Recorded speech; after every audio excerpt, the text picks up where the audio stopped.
Ayan, silipin po natin ang mga gabay at patubay ni Master Hans Kua. Gawing mas lucky at iwas malas ang ating Monday morning dito sa Hans Savic. Rise and shine mga ka-RSP, narito na po ang gabay, patnubay, palalaat, prediksyon ni Master Hans Kua ngayong November 18, Lucky Monday! Para sa mga pinanganak ng Year of the Rat, swerte ngayong araw may paparating na hindi inaasahang pera na makakatulong sa gastusin. Yay! Maaari ito salary increase or bonus sa trabaho. Wow naman! Sana all! Pink at 9 ang swerte kay Year of the Rat. Punta naman tayo kay Year of the Ox. Kahit anong discreet, malalaman din ng iba ang nalilihi mo. It's time na bitiwan na ang mga bawal. Itigil na rin ang paglalaro with apoy. Hindi maganda. Green at 4 ang swerte kay Year of the Ox. Kay Tiger naman tayo, maraming paparating na opportunity. Hanggang kaya, huwag tanggihan ang mga opportunity na to. Time management lang para hindi nagko-conflict ang mga deadlines mo. Red at 8 ang swerte kay Year of the Tiger. Kay Rabbit naman naging ugali mo na ang mang-iwan sa ere kapag dehado na. Beware sa karma dahil lahat ng mga ginagawa mo sa kapwa ay babalik din sa'yo. Own your mistake at matutong makisama. Pink at 2 ang swerte kay Year of the Rabbit.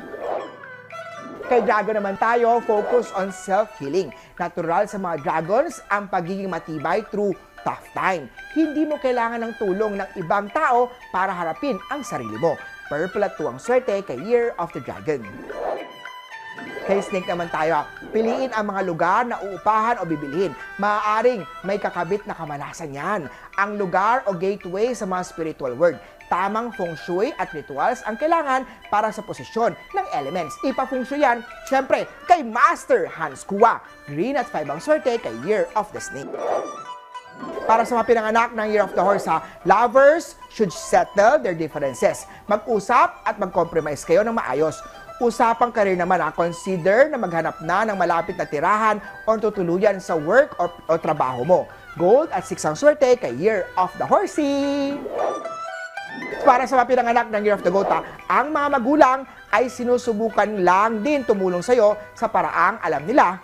Do not or don't turn them down dahil lang sa magkaiba kayo ng paniniwala. Green at 7 ang swerte kay Year of the Goat.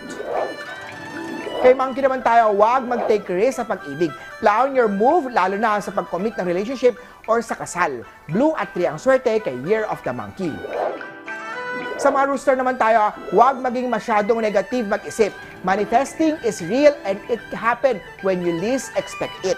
Kung ano ang iniisip mong mangyayari sa'yo, yan ang makukuha mo. Brown at 9 ang swerte kay Year of the Rooster.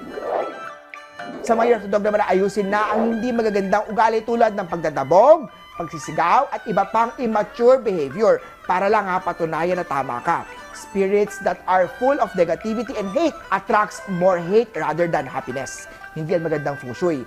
Purple at 1 ang swerte kay Year of the Doggy. At last, syempre sa mga Year of the Piggy, dapat ay magkaroon din ng control sa iyong pagiging mainipin. Huwag din laging mainit ang ulo at iwasan ang kayabangan.